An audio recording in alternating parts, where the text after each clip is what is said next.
tout le circuit de créativité et de résolution de problèmes du cerveau marche dans ce qu'on croit être l'ennui. Je te donne un exemple très concret.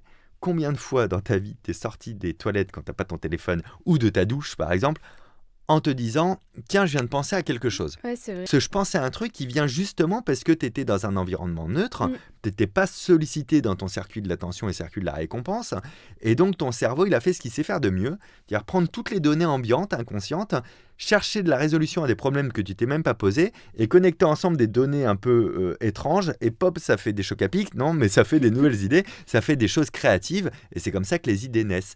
Si en permanence, quand tu es dans une file d'attente, en train d'attendre le métro, dans une salle d'attente, etc., tu sors ton téléphone avant même que l'ennui profond ne se soit manifesté, tu n'as plus de nouvelles idées, tu n'as plus de nouvelles choses, et en plus, tu épuises tes fonctions cognitives qui, je ne l'ai pas dit tout à l'heure, mais l'attention, c'est une jauge de jeu vidéo. Tu te réveilles le matin, tu as une capacité attentionnelle. Plus tu vas la bouffer, moins tu pourras te concentrer. C'est pour ça que c'est plus dur de faire en fin de journée des choses attentionnelles, parce que le matin, on est plus frais pour les faire.